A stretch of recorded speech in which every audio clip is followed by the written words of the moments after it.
بسم اللہ الرحمن الرحیم لبیک لبیک لبیک یا رسول اللہ صلی اللہ علیہ وسلم۔ تاجدار ختم نبوت زندہ باد زندہ باد زندہ باد۔ محمد شفیق امینی رکن شورا تحریک لبیک یا رسول اللہ پاکستان و سربراہ مذاکراتی کمیٹی تحریک لبیک یا رسول اللہ پاکستان مخاطبوں۔ ناظرین کرام، اس وقت پوری حکومت اپنے وسائل کو بروئے کار لاتے ہوئے تحریک کے خلاف پروپیگنڈا کرنے میں مصروف عمل ہے اور ہر آواز کو دبانے کی کوشش کی ہے اور ظلم بھلائے ظلم کر رہے ہیں، جس کا تماشا پوری قوم دیکھ رہی ہے۔ وفاقی وزراء جس میں شیخ رشید و نور الحق قادری شامل تھے، انہوں نے ایک پریس کانفرنس میں جو کہ صرف جھوٹ اور الزامات لگائیں، ساری کی ساری پریس کانفرنس ہے وہ جھوٹ کا پلندہ ہے،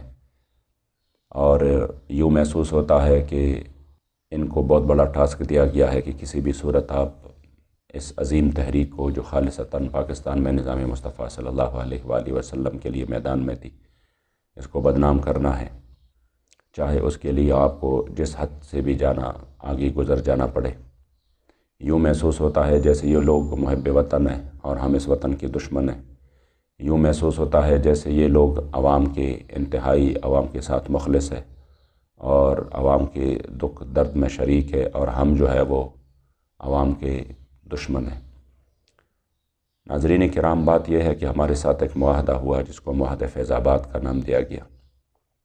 اس معاہدہ فیض آباد میں ہمارے ساتھ انہی لوگوں نے اور ان کی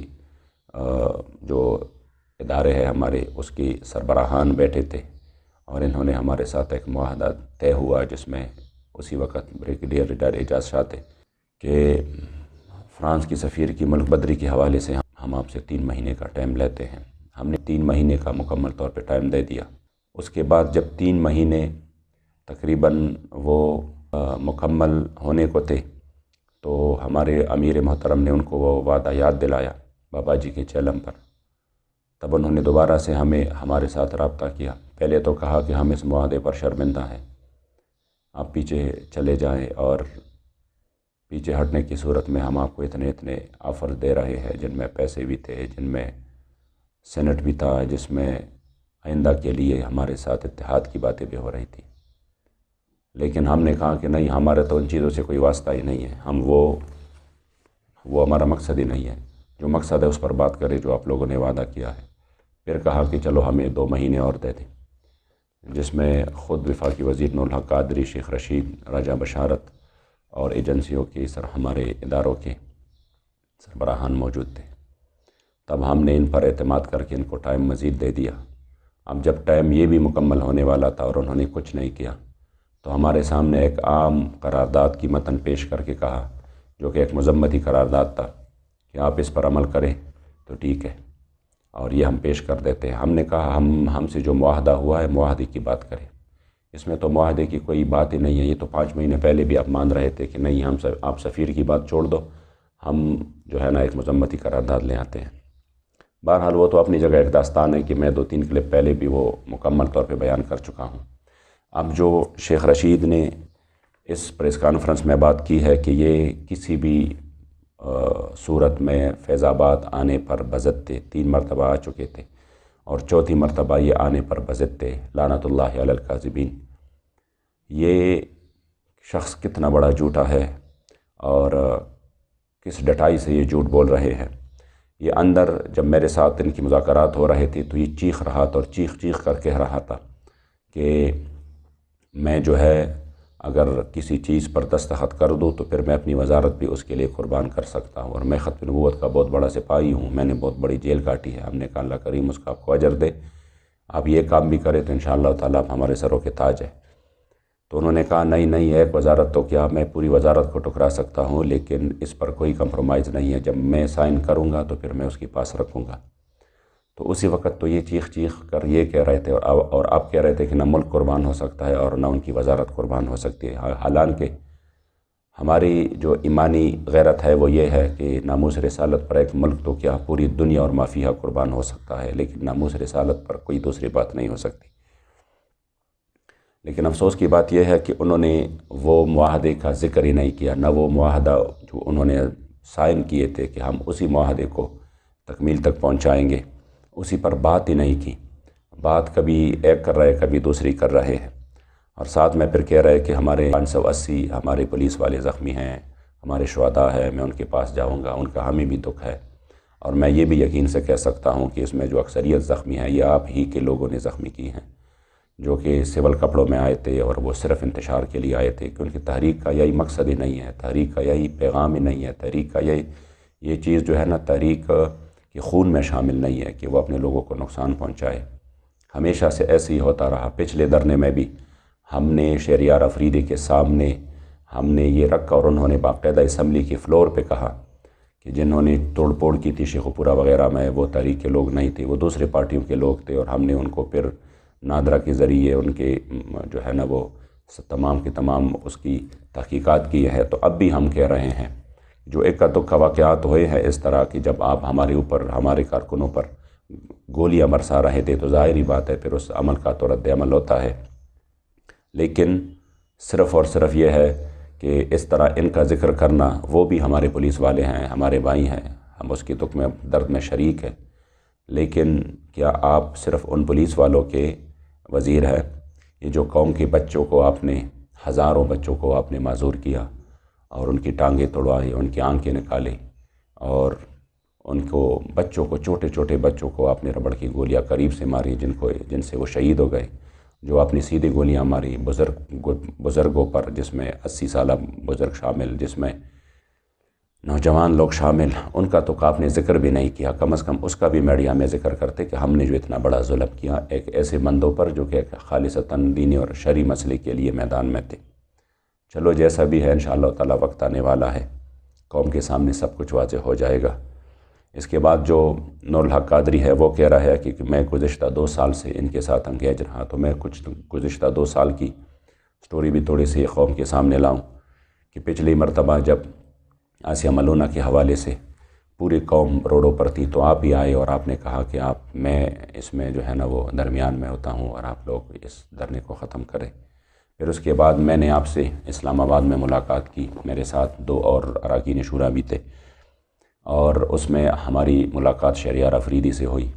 ہمیں محسوس ہوا کہ آپ لوگ وعدے کی پاسداری نہیں کر رہے جو ہمارے ساتھ آپ نے آسیہ ملونہ کے حوالے سے وعدہ کیا تھا۔ تو اسی میں آپ نے ہمیں شہریار افریدی سے ملایا، وہ بھی سامنے تھا، میں بالکل آپ کے ساتھ ہی بیٹھا ہوا تھا۔ شہریار افریدی آپ کے سامنے بار بار ہاتھ زمین پہ لگا کر کہہ رہا تھا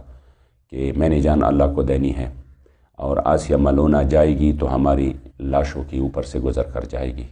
اور آپ تحریک والے ہم سے کیسے یہ مطالبہ کر سکتے ہیں؟ کیا ہم مسلمان نہیں ہیں؟ کیا ہم حضور کے غلام نہیں ہیں؟ تو آپ جب بار بار یہ بات آپ کے سامنے وہ کرتے رہے تو میں نے اپنے ساتھیوں کو کہا کہ یار ان کو مزید یہ بات کرتے ہوئے بھی ہمیں شرم آ رہی ہے، یہ اتنے ماشاءاللہ سچے سچے پکے مسلمان اور عاشق رسول ہیں کہ اگر آسیہ ملونہ جائے گی تو ان کے لاشوں کے اوپر سے گزر کر جائے گی، تو پھر ہمیں اور کیا چاہیے؟ الحمدللہ ہمیں اگر ایسے وزراء ملے ہیں، ہم نے آپ پر یقین کیا، اور پھر وہی آسیہ ملونہ آپ کے ہوتے ہوئے اور ہمارے 40,000 علماء صلحاء جیلوں کے اندر ڈالتے ہوئے چلی گئی۔ آپ نے فون بھی نہیں اٹھایا، آپ نے میسج کا جواب بھی نہیں دیا، تو آپ تو انگیج رہے اسی مسئلے میں پہلے سے، جو کہ میں نے قوم کو بتا دیا۔ دوسری بات یہ ہے کہ اس میں آپ نے کہا تھا کہ ہم اپنے موقف سے پیچھے نہیں ہٹے، اتنا جو ہے نا آپ کو علم بھی ہے، اس حدیث کا بھی آپ کو علم ہے کہ لا ایمان لمن لا عہد لہ، اور اس آیت کریمہ کا بھی آپ کو علم ہے کہ وَأَوْفُوا بِالْعَهْدِ إِنَّ الْعَهْدَ كَانَ مَسْئُولًا۔ اس کے باوجود آپ اتنے سخت ترین جھوٹ بول رہے ہیں کہ وہ ہم اپنے موقف سے پیچھے نہیں ہٹے۔ آپ کا موقف تو آپ کے جو ہے نا ہمارے ساتھ ریٹن پہ موجود ہے، جس پہ آپ کی دستخط ہے، وہ آپ کا موقف ہے۔ اس موقف سے آپ کیوں نہیں پیچھے ہٹے؟ کیوں قوم کے سامنے اتنا بڑا اور گھٹیا ترین الزامات بھی لگا رہے ہیں، جھوٹ بھی بول رہے ہیں کہ آپ اپنے پیچھے نہیں ہٹے؟ آپ نے جو ڈرافٹ تیار کیا وہ تو اسی وقت ہم نے آپ کو کہا کہ اس میں تو معاہدے کا ذکر ہی نہیں ہے۔ جب ہم نے آپ کو کہا کہ اس میں معاہد کا ذکر آ جائے، اور آپ نے کہا کہ چلو پھر اس کو یہ کریں گے وہ کریں گے، دوبارہ اس کو توڑ دینا چاہتے تھے، تو اسی وقت شیخ رشید نے آپ کو کہا کہ دیکھو، جو ساتھ میں بیٹھے تھے اس کو بھی کہا اور آپ کو بھی کہا تھا کہ دیکھو ان کے ساتھ بات گول مول مت کرو، بالکل کلیئر اور صاف بات ان کو کہہ دو کہ جو معاہدے کی بات آپ کرتے ہیں وہ ہم نہیں لے کے جانا چاہتے اور نہ ہم وہ کام کر سکتے ہیں، اس لیے ان کے ساتھ اس پر ٹائم ضائع نہ کرو۔ تب ہم نے کہا جب آپ ہماری باتیں نہیں مان رہے تو ہم کس لیے پھر جو ہے نا آپ سے آگے مذاکرات چلائیں۔ اس کے باوجود بھی ہم نے آپ کا وہ ڈرافٹ اٹھایا اور ہم نے کہا کہ چلو اس پر ہم اپنی شورا میں پھر بات کرتے ہیں، اور صبح کو آپ کے لاہور کے ایک ذمہ دار نے ہمارے ساتھ بات بھی کی، جس کے 2 گھنٹے بعد پھر ہمارے امیر محترم کی گرفتاری ہوئی۔ تو اتنا جھوٹ آپ مت بولے، اور صرف ایک وزارت کی خاطر اور وزارت کی چمک دمک کی خاطر میں تو سوچ بھی نہیں سکتا کہ ایک بندہ جس کے پاس علم بھی ہو، جس کے فیملی بیک گراؤنڈ بھی اس طرح ہو، وہ صرف ایک وزارت کی خاطر اتنی بڑی جھوٹ بولے، اور وہ ایک خالصتاً ایک مذہبی تحریک پر جو کہ حضور کی عزت و ناموس کے لیے میدان میں ہو، اس کے خلاف اتنی سازشیں کرے اور وہ صرف وزارت کی خاطر اس کا حصہ بنے۔ حاشا وکلا کہ ہم نے کبھی یہ سوچا بھی تھا کہ اس طرح ہوگا۔ چلو قسمت کی بات ہے کہ آپ کس کو خوش کر رہے ہیں، انشاءاللہ آنکھ بند کرنے کے دیر ہے، پتہ چل جائے گا دنیا میں بھی اور آخرت میں بھی انشاءاللہ۔ آپ نے اس کے بعد کہا ہے کہ گرفتاری پر کہ اس کا ایک بندہ گرفتار ہوا تو اس پر اس طرح کا رد عمل جو ہے نہ شرعی ہے، نہ دینی ہے، نہ اخلاقی ہے۔ تو میں آپ سے پوچھتا ہوں کہ رد عمل تو نہ شرعی ہے، نہ دینی ہے، نہ اخلاقی ہے، لیکن عمل کیا ہے؟ ایک بے گناہ بندے کو جنہوں نے آپ سے وعدہ کیا تھا کہ ہم 20 تک کچھ بھی نہیں کریں گے، لیکن انہوں نے ابھی 20 تو اب بھی نہیں آیا، ایک بے گناہ بندے پر کس طرح آپ یہ الزام لگا سکتے ہیں کہ یہ اس کی جو گرفتاری ہے تو کیا وہ شرعی ہے یا آئینی ہے یا اخلاقی ہے؟ اس لیے کم از کم قوم جو ہے نا ان باتوں کو سوچے اور یہ ذہن میں رکھے کہ یہ کس کے کہنے پر یہ سب کچھ یہ کر رہے ہیں اور کس کو خوش کرنے کے لیے یہ سب کچھ کیا جا رہا ہے۔ انشاءاللہ تعالی ہم اللہ و رسول کے سامنے سرخرو ہے، اور اس مسئلے میں قوم کے سامنے بھی سرخرو ہے۔ ہم نے شہداء دیے، ہم نے بڑے تکالیف اور مصیبتیں برداشت کی اور مزید بھی برداشت کریں گے، کیونکہ ہمیں ان کے معاملات کا پتہ ہے، لیکن کم از کم یہ قوم انشاءاللہ تعالی اسی پر ضرور وہ مطمئن رہے گی کہ ایک جماعت ایسی تھی جنہوں نے کبھی اپنے اصول کا اور اپنے نظریات کا سودا نہیں کیا، اور اپنے کریم آقا صلی اللہ علیہ وسلم کی عزت و ناموس کے لیے میدان میں رہے۔ اللہ کریم جل جلالہ